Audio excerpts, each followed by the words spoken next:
All right, I think I have everything set up. Hi everyone, welcome to Of Skin and Spokes. Today is June 9th.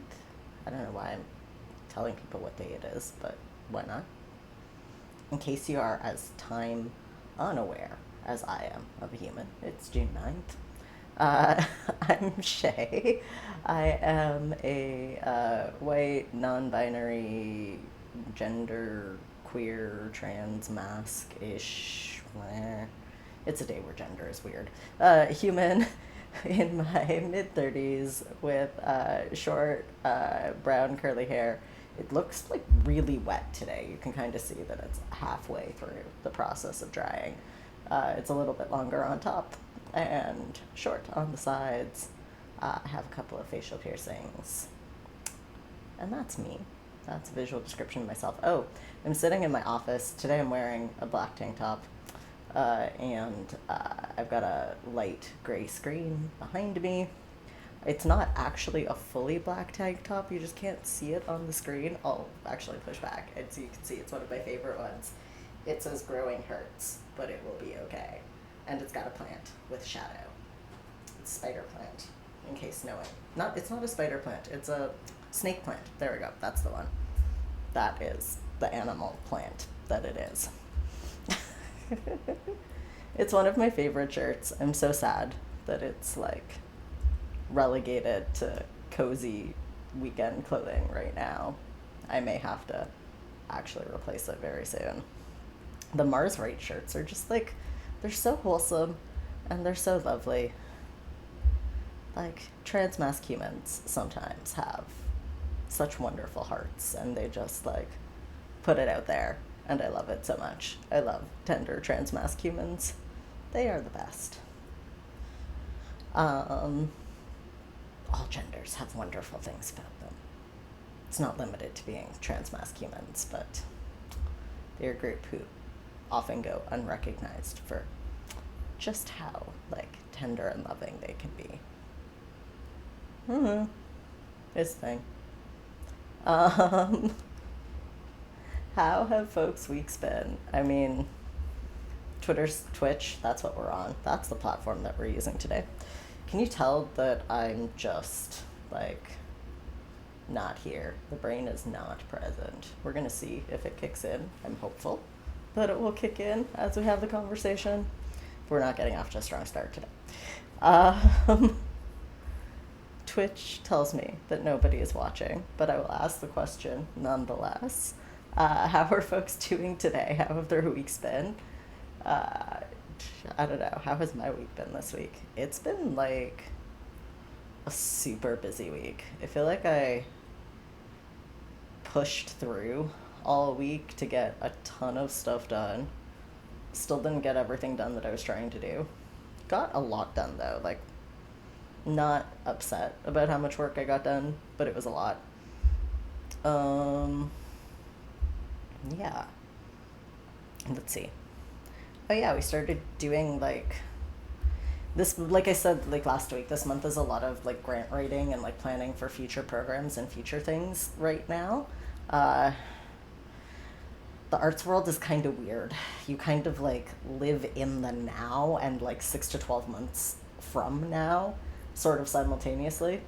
So we're in that like strange phase of like, this is typically a grant writing season for a lot of folks in the arts where you use your summer to plan. Either grants are due sort of from, grants tend to be kind of due in the arts world between April and October. There's like usually major programs have deadlines either in April or October, and then there's other programs that'll have some deadlines during the summer. So you usually spend the like spring to fall season planning for future programs in the arts. So that's really what a lot of this month is right now. Is it's a lot of making the granting plans for a whole bunch of different projects. It's kind of cool this year. There's a project that's been in the back of my head for a couple of years now, and we actually get to move forward with putting in some granting for it, and I'm excited about that. Uh, it was a little bit of a challenge to find this project a home because of the type of project that it is, It's actually kind of a cool project. I don't think that it's the. I'll say a little bit about it. I don't think that it's a big deal to talk about it a little bit while we're still putting in grants. But basically, the idea is to explore historic dance through a disability perspective, and like particularly from a disabled and like queer and trans perspective. So really reimagining who would have been able to dance with each other, how they would have danced, how historic dances could have looked like might have looked different, because like as much as there have always been social rules about disability and like how shameful it is to appear to be disabled in public, there have always been people who have defied those rules. And so it's ridiculous to say that disabled people weren't allowed to participate in social dancing hundreds of years ago, but also we don't have a lot of records or a lot of, mobility devices have changed so much. Like a wheelchair that existed in the early 1900s and a contemporary wheelchair today are nothing alike.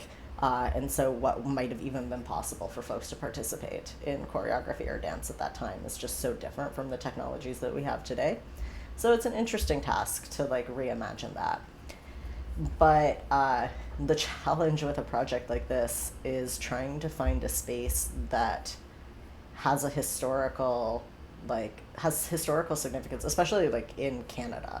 If we were in other places, some of these concerns would still absolutely be a thing, but some of them might not be as much in Canada, or as they are in Canada rather, because I think that like something that, you know, Canada's a relatively young country, so finding sites of significant historical significance is still relatively limited. Like there's only so much, and they only go back so far.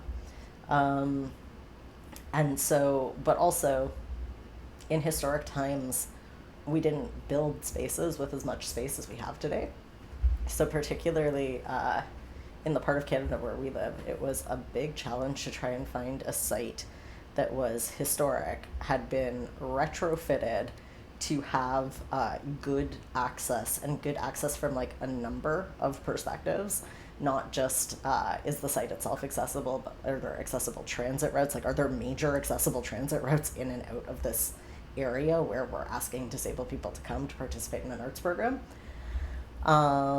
As well as wheelchair dance is just always a very challenging discipline to try and find space to work out of, because it takes up so much more space to be able to like appropriately use all of the aspects of the wheelchair to their fullest potential. Like you need big studio spaces. And so what we know about historic sites is that many of them were, particularly in Canada, many of them were built quite small.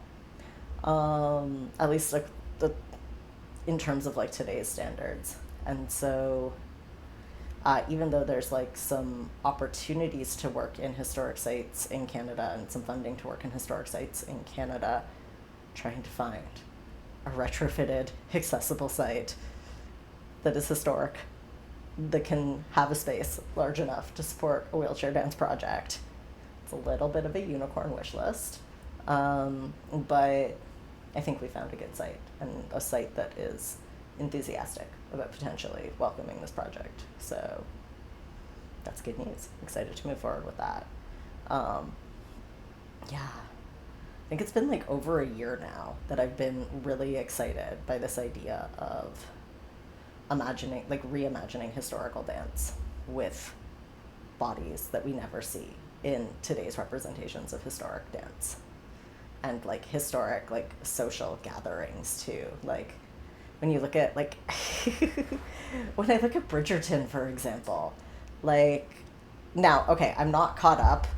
I'm not caught up. Maybe things have been different in the last like season and a half from the first season and a half that I watched. But in the first season and a half, like they've done a decent job of like really troubling the hegemonic representations of whiteness that we've always had of historical monarchy and of historic kingdoms. But there is not a disabled person to be found. Like I don't think I've ever seen a single disabled person on any of like Bridgerton. So like even today in like contemporary reimaginings where we've worked to reimagine some of the problematic ways that we've always represented these gatherings, that is still a kind of like reimagination that we have never actually gone forward with. So I'm really excited about it, and it's been stuck in my mind since I had some time to myself to dance in a historic building, like well over a year ago, probably at this point, probably about 18 months ago. That's when I started thinking about this project. So it's exciting that it has a shape and that it's coming together now. So that was a cool conversation this week. And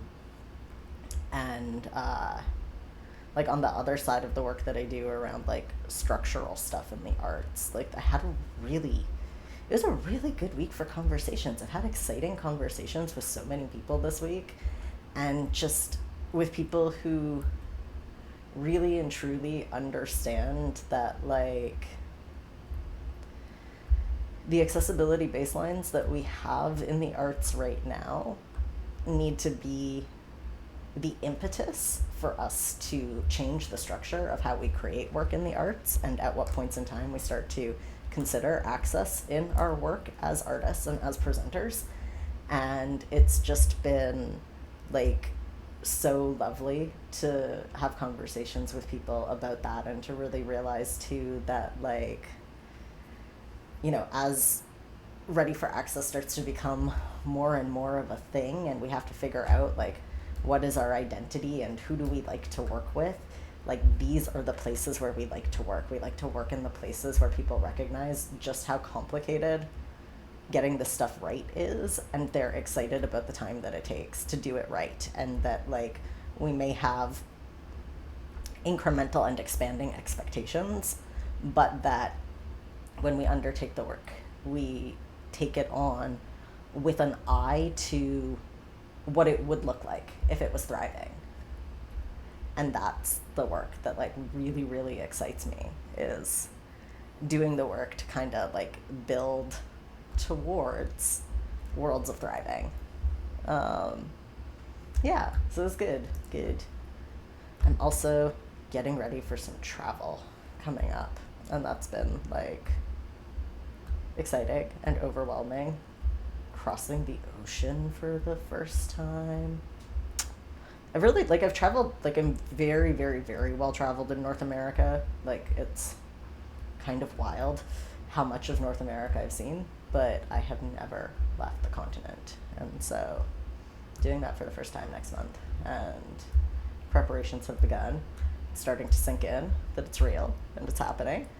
So yeah, if people have thoughts, suggestions, things to do in Berlin, let me know.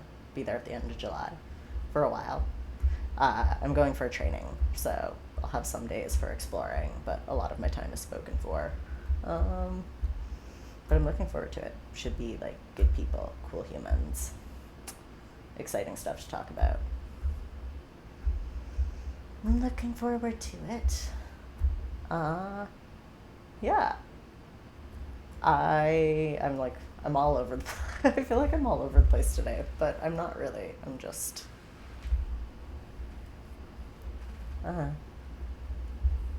hanging out, talking to myself. Chat's quiet, so I'm like really talking to myself. We are going to talk a little bit more about walking holding today, but we're going to talk about it from talking about what did I even do on this work? I think that's a really interesting question. But before I talk about that, the other thing that I like to talk about gaming, because Twitch and games and I like to talk about the games that I'm playing. It's not even just that it's Twitch. I do like to talk about the games that I'm playing. I finished playing Alba. There wasn't that much left. I knew that I was close. I didn't think that I was like 20 minutes left in the game close. I probably would have just finished it if I'd known that I was that close. I didn't like the ending. I felt really frustrated with it. I was like, we did all of this work, and then you throw in this major plot twist at the end, but the plot twist doesn't seem to go anywhere. And that's what I'm mad about. Like, if you're gonna put in a plot twist, it needs to like resolve in some kind. It needs to add something to the story. I don't know what the plot twist that they threw and added to the story. I don't get it. I would have rather like an extra challenge during the main gameplay than an extra chapter that threw in a major twist that just didn't seem to go anywhere. It facilitated like the last goal of the game. Like it sort of had a purpose, but it didn't really have a narrative purpose. And so I felt really dissatisfied with the ending. It kind of felt like it ruined what was otherwise like a really, really, really lovely game that I really enjoyed. And then this weekend too, I went back to Minute of Islands. I put it on for a little bit and I got super stuck in the first chapter. I don't quite know what got me stuck because when I went back to replay it, it wasn't that hard. I rage quit because it was stuck the first time I started playing it. And I was like, I don't want to play this game. It's not working. It's frustrating. But it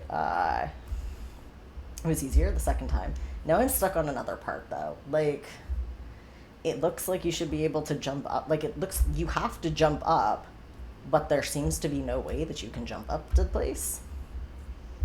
I don't know what I'm missing. I've tried every single way that I can figure out how to do it, and I can't find it. And I think that like this is like I get a little bit frustrated with this game because it's got a feature on it. Like the main character has like a little like scepter thing, and when you push a button, the scepter sort of points to your next objective. And it is meant to make it more accessible. That's what it should be doing. I appreciate that they tried and that they wanted to. And I think that the story is really interesting. Like the story's going someplace really interesting. I have no idea where it's going yet, but I'm excited by like you have to travel around and do all of these things to solve a problem and there's a story. It's exactly the kind of game that I like. But I don't understand why it is like why it's trying to tell you what you have to do, but it's not helping. It's not a helpful feature, and I get frustrated when it's like this is supposed to help and this is supposed to make it better, and then it just makes it more frustrating. Yeah.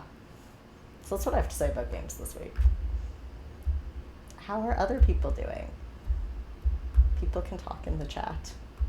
It doesn't have to just be me. I can make pretty poses though. Pose, pose, pose. I'm being silly. Okay. If people are going to be quiet today, we can talk more about walking holding this week. And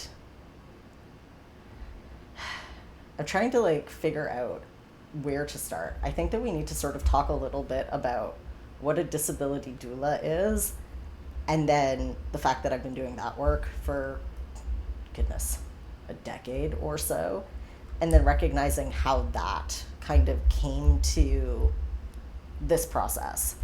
But I think before I do that, I want to share how we got to this idea that there needed to be a person in the room who was meant to sort of take care about disability, and what was the thing that started to make it clear that there needed to be a disabled person involved in this process to hold that in what we were doing. Okay, hold on. Maybe we should like briefly recap what walking holding is. And I know that, I'm assuming that of the folks who were here, you were here last week when I started talking about it. But if you were not, or if this is your entry into it, we'll give like a quick recap. Walking Holding was a public art project. It still is a public art project, but its production in Toronto is finished. It was designed by Rosanna Cade, who is a Scottish queer artist. And she was really fascinated by this act of holding hands in public. And so she designed this walking tour performance where people walk around a predetermined route, and there's like different participants in the project, and each of them have a section of the route, and they take one audience member at a time for a guided walk where they walk down the street holding hands. And so I I got asked about supporting bringing in some mobility device users into the project. And we talked last week a lot about all of the like disability in public considerations of bringing disabled people into a project like this. And we talked about how there were quite a number of considerations in terms of bringing disabled people into a project like this safely. Where it became like really clear that there was a need to have somebody sort of specifically attend to this process is the process in and of itself, like when it's run well, is run with someone in a like active listening, peer support kind of mental wellness role. And that was sort of like one of the safeties that was already taken into account, recognizing that this kind of public work, this kind of group performance to quickly get a production up and on its feet can really actually like be a lot for people to hold, and that they might need someone to process that with. Doing public performance is unpredictable. You never know what's going to happen. So having somebody sort of there to be a support person to hold that process in the background was really important. But what's also important as a disabled person is how is that person going to respond if the things that need to be addressed are about disability? And what is that person's comfort level with disability and their capacity to respond to that in a way that feels like meaningful and good to the disabled person who's receiving that care, which is like a really important thing. Like it's the person who's receiving the care who gets to judge if the care is effective or not the person who's providing the care. And so what really made it clear to me that there was a need to really consider what care meant from that perspective was when we started talking about it. It just so happened that the day that I got the email asking me if this was something that I would be a part of, Willem was out downtown doing some errands themselves. And I was getting messages from them on Discord about experiences that they were having in public, being harassed because they were a wheelchair user, while I'm getting these emails being like, hey, we want to put some disabled people in public for a performance work. And I'm like, okay, so you should know that like disabled people in public, it's challenged. And that as we speak, like these are the kinds of things that can go wrong. And like in this incident, Willem was traveling across like a pedestrian pathway, not like in a road, like in between buildings. And there was this older lady who was there who didn't expect to see a wheelchair user in a public pathway because why not? Disabled people don't exist, I guess. Saw Willem in their chair and like screamed. And I'm not gonna lie, like that is in fact a response that you get as a wheelchair user in public sometimes. Sometimes people see you and they start screaming. And like it's not even like sometimes they yell because they're startled, sometimes they yell because they're afraid of you, sometimes they yell because they're like mad and they think that you should be moving differently than you are. A lot of the times people think that they're gonna get hit when they're not. But their bodies and brains tell them that they're in danger of getting hit from this wheelchair that's around them. So that's something that's fun to navigate sometimes. And so anyway, so I'm sharing like a little bit of this story as we're having this conversation, and the response that I get back is something like, oh wow, like I'm so sorry to hear that like that was your partner's experience. And I was like, I wasn't sharing it to like be like, hey, this is so horrible. It was sharing it to say like, hey, this is a normal Thursday. Like there is nothing shocking about this. There's nothing surprising about this. This is just like the kind of thing that we vent about the same way that like non-disabled people vent about missing the bus and having to wait for the next one. It is that commonplace. It is that much of a low-level annoyance. And then oftentimes, like, when people are trying to respond from a trauma-informed perspective, they will jump to this, like, over-empathy sort of place where, like, they can't even imagine what it's like to have that be your experience kind of like day in and day out, and they give you this like whole big response that is much more disproportionate to you as the disabled person about what you experienced than like it's disproportionate. Like their response is up here. I can't see where here we go. Like their response is up here, and like you're like it was a 2 or 3, maybe 4. It was like a 4 on my annoyance scale. Like it was bad enough that I had to say something to somebody about it, but like I'm not losing sleep about it. I'm kind of being like F that lady and moving on with my day, because that's all that you can do. That it's a them problem, not a you problem. So when we had that exchange, it was pretty clear that there needed to be like someone there to help mediate between like these two worldviews, with someone who could be in that role of like, okay, you as a non-disabled person need a minute to like just sit with this and take in that this is something that happens to people when you're around disabled people. And also the disabled person mostly just needs someone to vent to take it in and be like, yeah, it really sucks that they don't expect to see us in public space. And it really sucks that they think that we are the ones who are wrong for being in places where we have every right to be.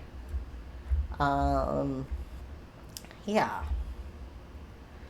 So we figured out that piece of it, but it was hard to know what that was really going to look like. And I feel like it was really guided in many ways through looking at the process of being a disability doula. And I often talk about, like in my consulting work, like I'm starting more and more to talk about bringing disability doulas into meeting spaces, and what does it mean to have like a disability doula who attends to a group.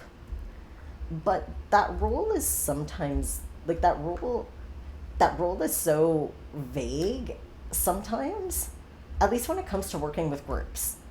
So I wanted to like actually spend some time today to talk about being like this role of disability doula, and what does it mean when we're talking about it like with individuals, what does it mean when we're talking about it with groups, what does it mean when we're talking about it with processes, because I think that the role is a little bit different in every one of those settings. And I don't think that there's much of a discourse going on within like the disability or access worker community right now about like all of those different ways of understanding what that role can be, and all of the different ways that like power is imagined in that role as well, which I think is a really interesting thing. And then we'll talk a little bit, and like if there's time to, if we may get through all of this today, we may not. I don't know. I think you guys are going to be hearing me talk about walking holding for a little bit, because there's a lot to unpack. It was a 4-week project, and I feel like I could talk about it for probably at least double. I mean, at least if we're doing it in 60 to 90 minute chunks.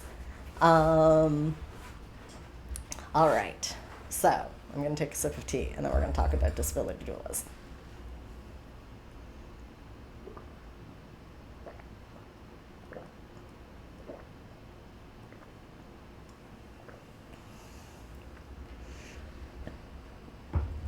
So, disability doulas, I guess where I first came across the term disability doulas, and with folks like actually trying to identify and name what it meant, was probably in Leah Lakshmi Piepsa Samarasina's writing.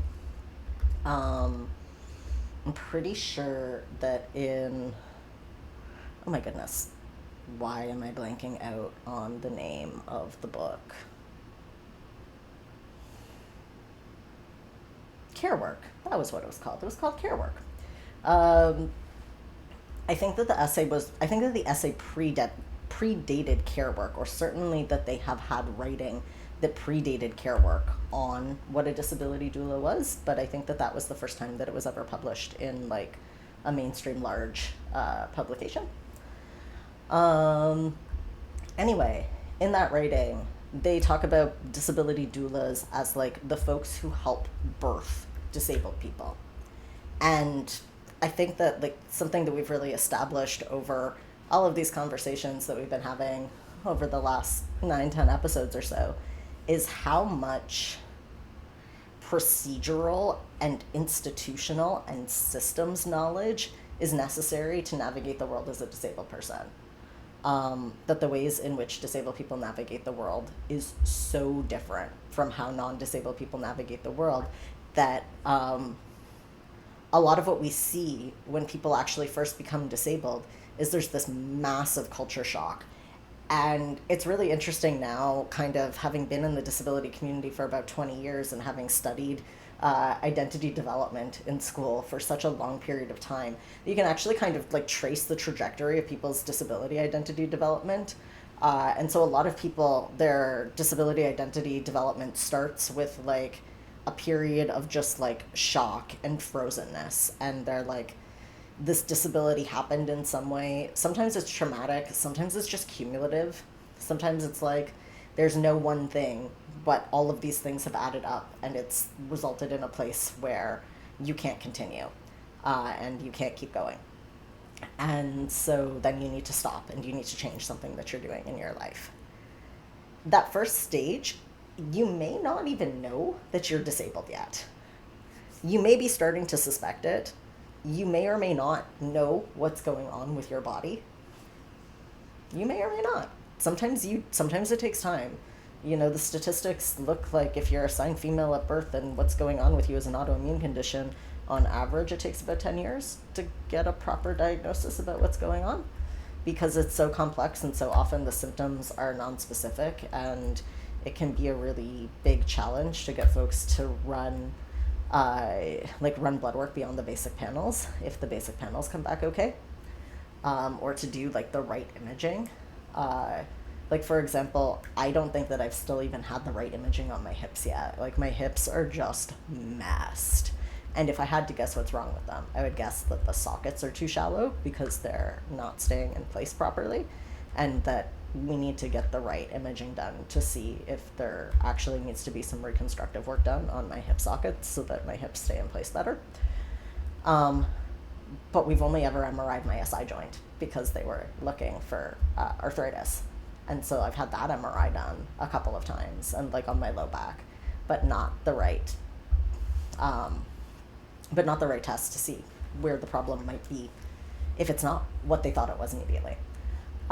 So like this is an example of the kinds of ways that it can take a disabled person a really long time, and where they might have quite severe disability with still not knowing what's going on.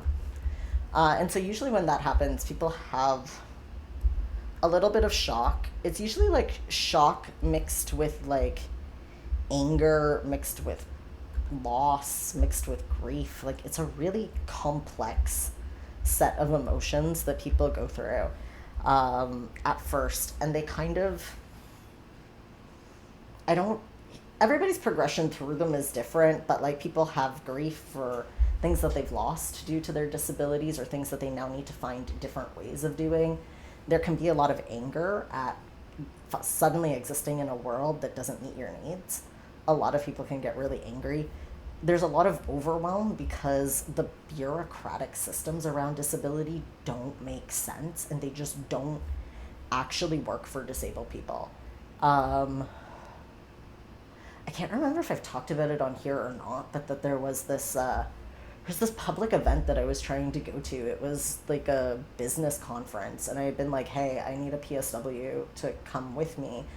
And they wanted to know like all of my diagnoses to approve having like the expense of having a PSW come with me. And I was like, you've got to be kidding me, right? Like, you have asked for what are the limitations, what are the reasons, I have given you that, but to actually need like medical diagnoses is absurd when you take a step back and you look at how challenging it can be to actually get things properly diagnosed. Like, people's functional limitations are valid, and you don't have to know why something is a functional limitation to accept that it just is a functional limitation.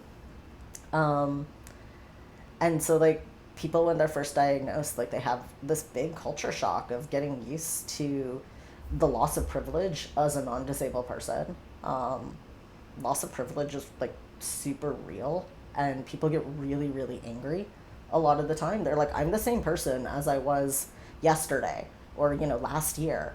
But last year, nobody would have treated me like this. But this year, people treat me like this because now they can see that I'm disabled, or because I can't do this thing that they're expecting me to do, and they're interpreting it in this particular way. And I'm not, like, none of this is to say that, like, none of this isn't valid, right? And so the work of a disability doula is the often informal, the often unrecognized work that disabled people do to support each other in working through pathways to disability identity, through working through internalized ableism and working through how to make sense of the ableism that they face in the world, and in navigating the system. There is a beautiful and rich and storied tradition of disabled people helping other disabled people survive on benefits. Like letting people know, this is how you write to your worker to get more money for this. And did you know that there's funding for that if you get this note from your doctor? And if the letter says this, this, and this, then they have to pay for it. And you can go through this program and you can go through that. And this is, if you get this form, filled in, it's an extra $50 a month and what have you. And none of this is ever written down anywhere, right? Like, nobody ever writes down, this is the complete guide to surviving in wherever you are, Ontario, or it doesn't matter, but any place as a disabled person. Nobody ever sits down and says, these are the things that you need to know to make sure that your rights are being upheld when you're existing in the public system.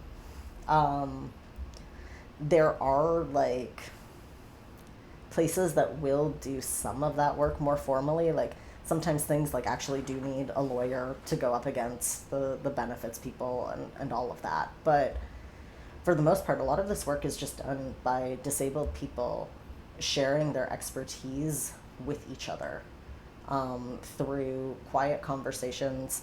I was thinking about it this morning. I was like, I actually, like, honestly could not tell you. And it hasn't happened in a while because I don't eat out anymore after, like, since the pandemic. Like, eating out is just not really a thing that I do.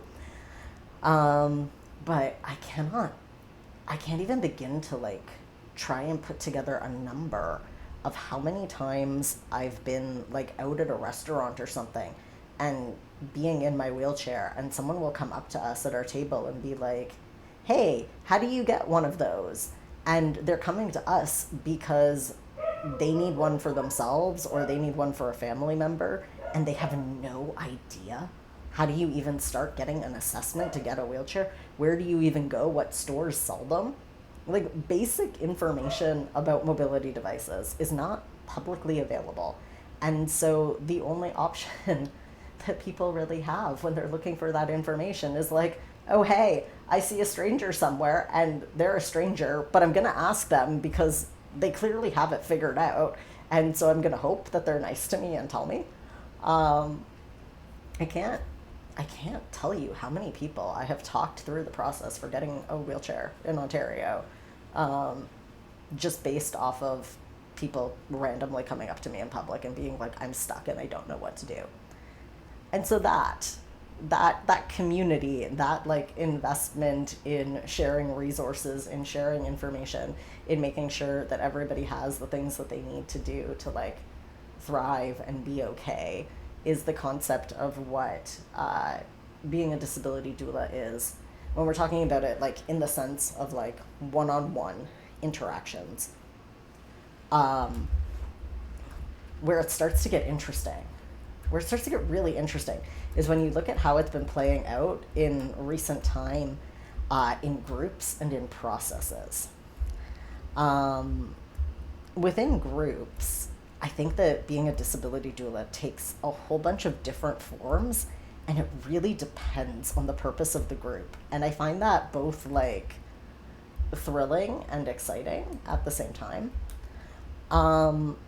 In many cases, what we've kind of somehow decided that a role of a disability doula is in groups is somewhat along the lines of an access monitor.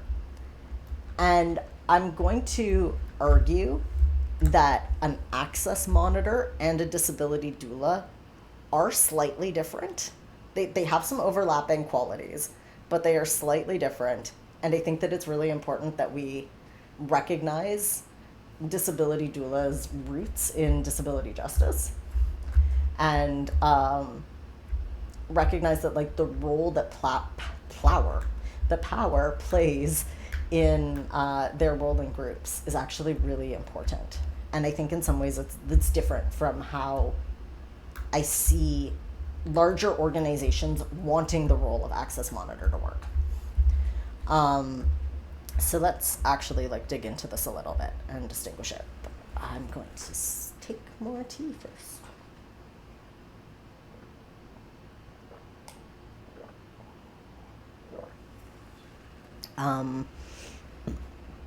So an access monitor in groups, their role is they're kind of in a facilitator role. They're part of the facilitation team. They're not responsible for facilitating any of the content of why the group has come together. Their facilitation role is focusing solely on the accessibility of the event, container, gathering, what have you. So if you're on Zoom, for example, they're the person whose responsibility it is to make sure that the ASL interpreter is pinned and that they switch the pins when the team changes. Their responsibility might be to either read out the things the participants write in the chat or make sure that the facilitator reads out the things that are written in the chat. They might remind people to, use sort of phrasing in sentences. That's a really bad way of explaining what I'm trying to mean. Typically, a common online accessible facilitation practice is to start your thought by indicating who you are as a speaker, and by finishing your thought with like a phrase that indicates that you're done speaking. So to give an example, I might be like, this is Shay speaking. I think that pineapples are really cool and we should do more to grow pineapples because they're awesome and I like pineapple. And that's the end of my thought. And so an access monitor's role would be that if somebody has, forgotten either end of that cueing, to make sure that that person is in fact done speaking, and then sort of like clear the open bracket, close the bracket so that we can move on. I don't know why I'm speaking in programming language, but closing your brackets is important when you're programming, as it is when you're talking, using an accessible sort of approach to it as well.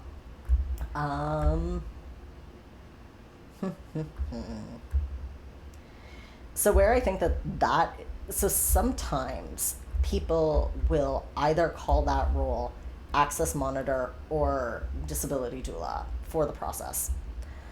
For me, I think that the biggest difference between when we should be calling it an access monitor versus when we're calling it a disability doula is about the commitment to accessibility that the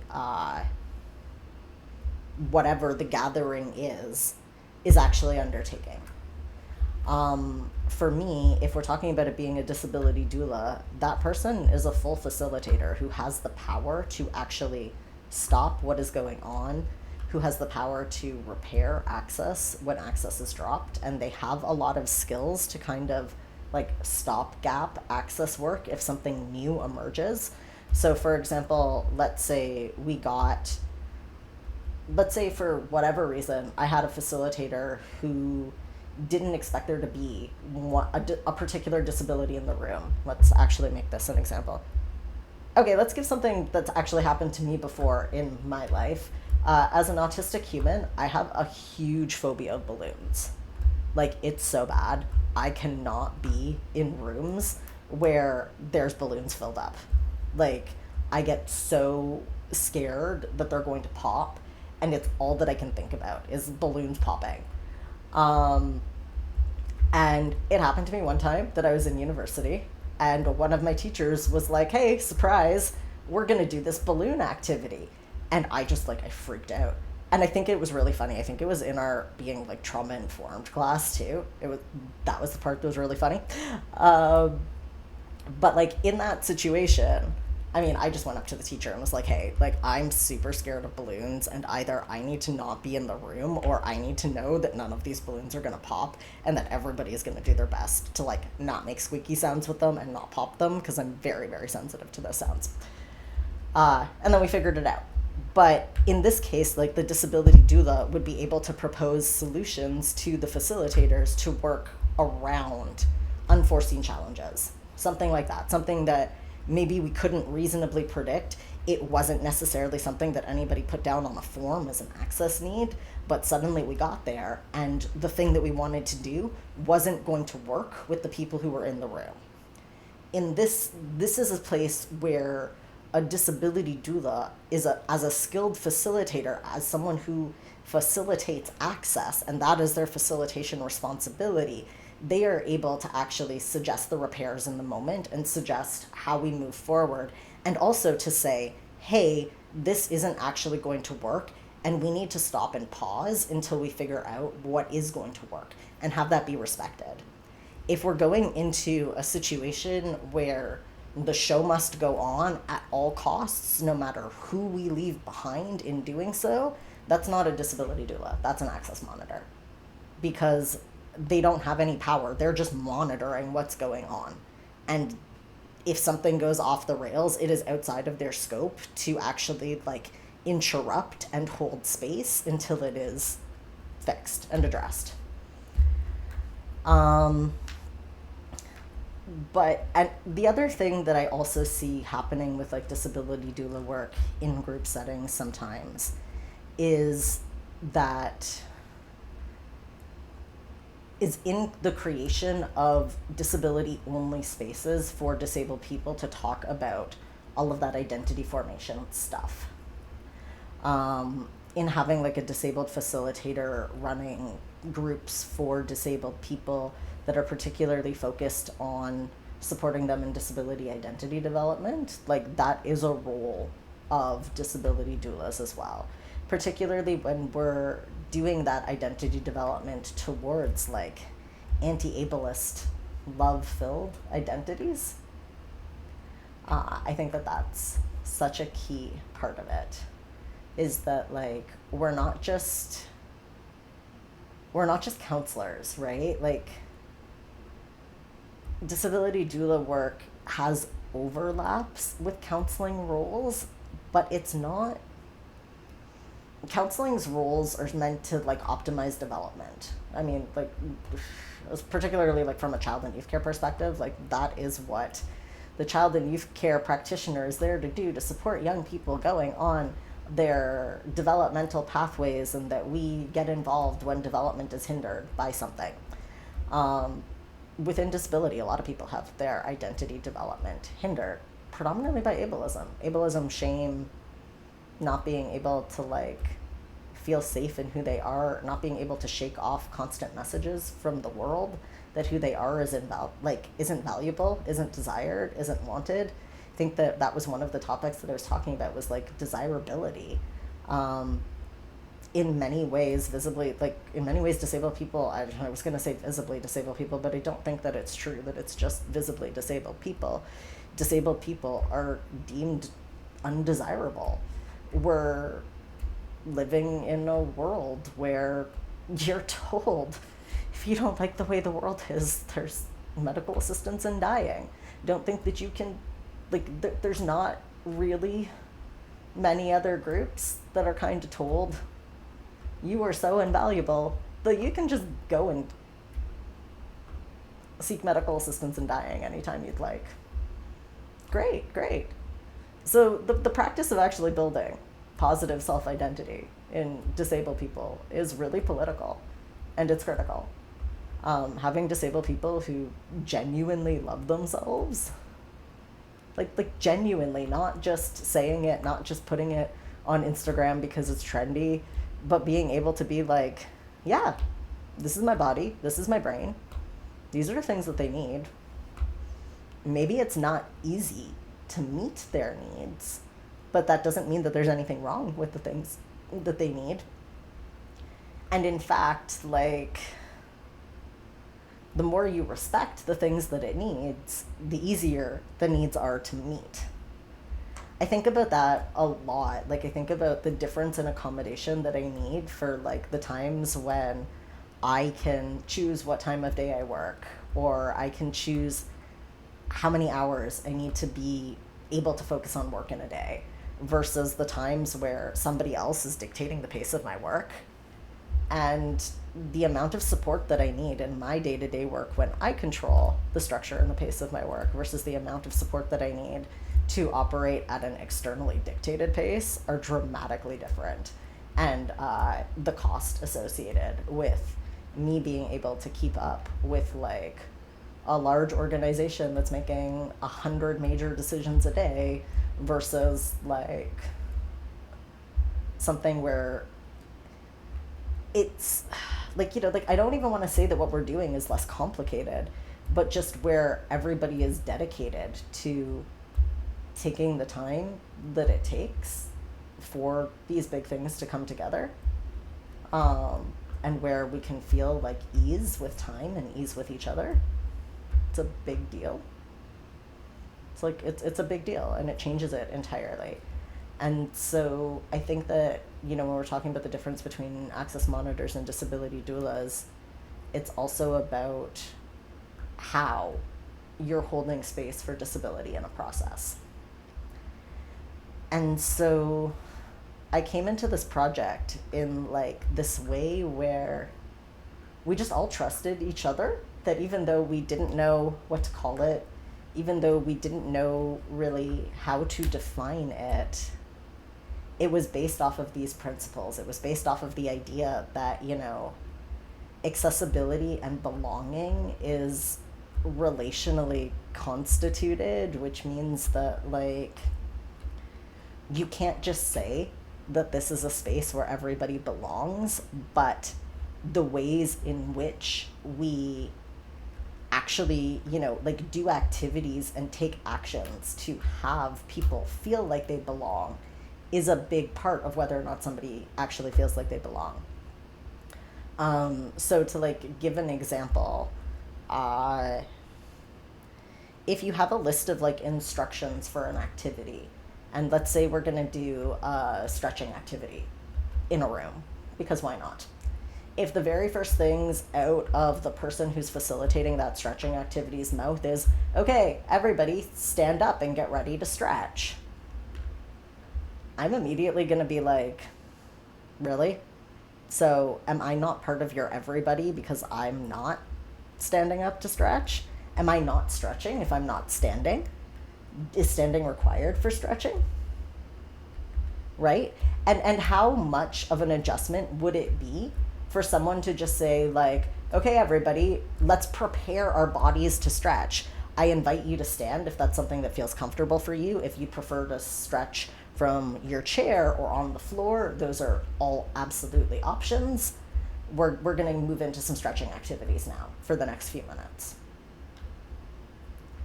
In my first example, I've made a really big assumption about who is allowed to stretch, who has access to stretching, what stretching has to look like.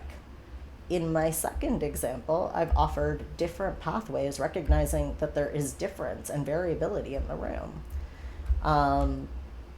You know, so a big part of this role was actually, like, having the conversations in advance to be able to do just that.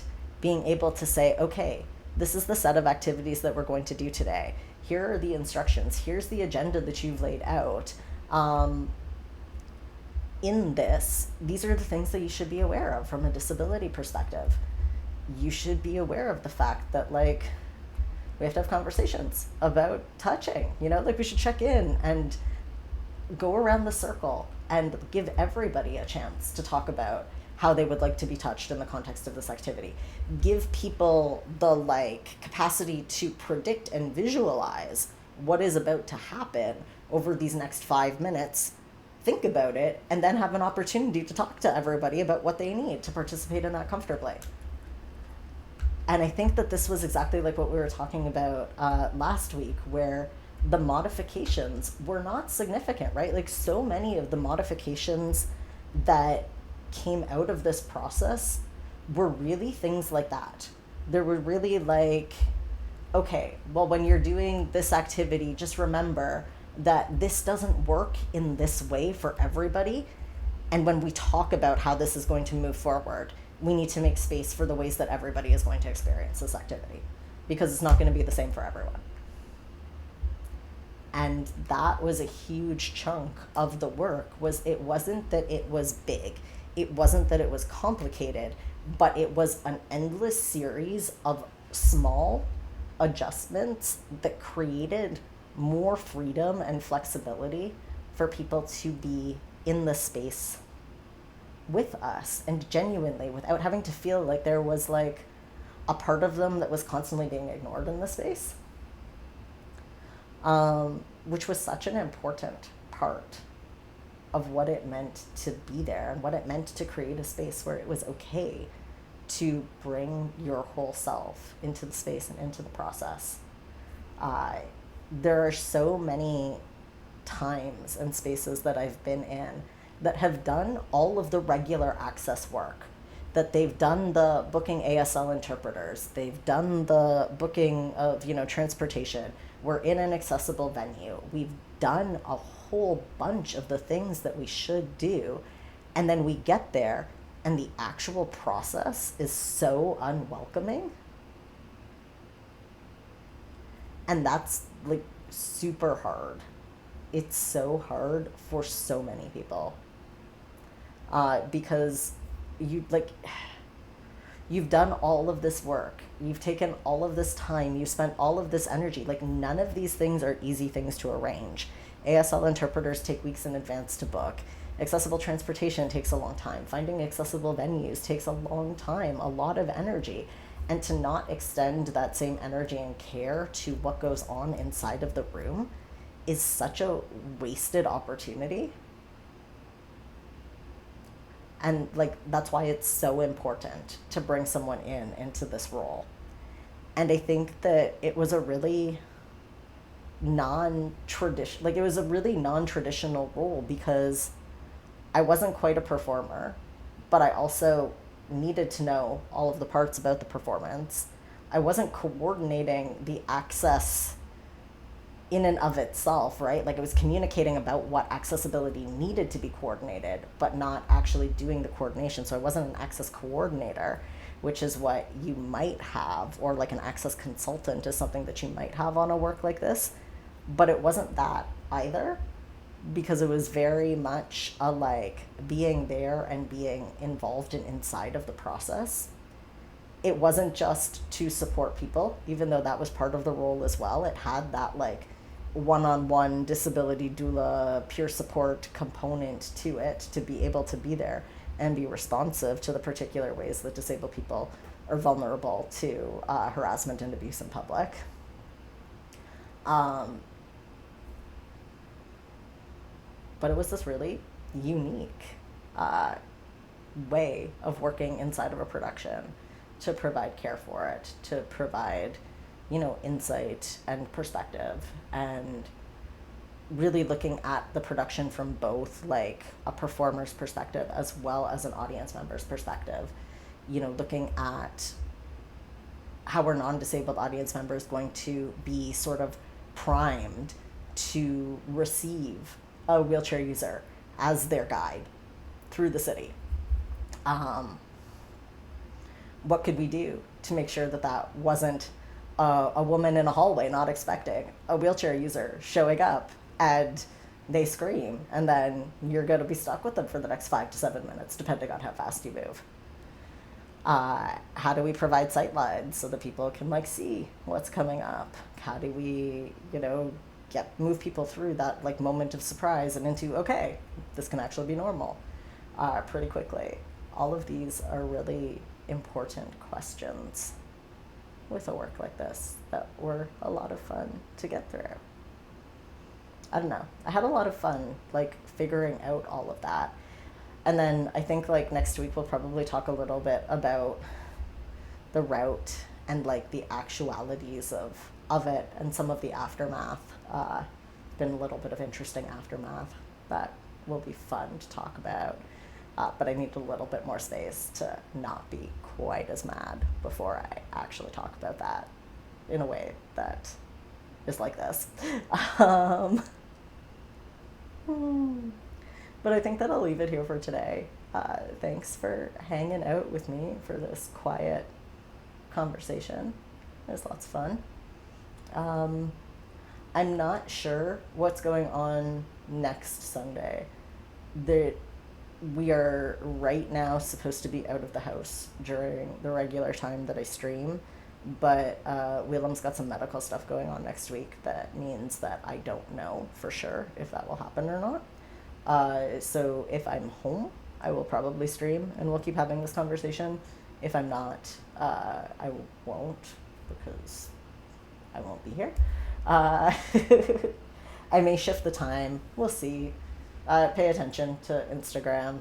That's where I will post it. And like similarly, I don't know if I'll be around on Wednesday this week or not. If it's anywhere near as busy as last week was, I probably won't be, because by that point I'm just exhausted in my week. So hopefully I will see folks on Sunday. Might be in 2 weeks from now. Yeah, but we'll keep talking about this because it's fun. All right. Have a good rest of your weekend and a good week or 2 weeks, however long it ends up being. And we'll do this again soon. Bye.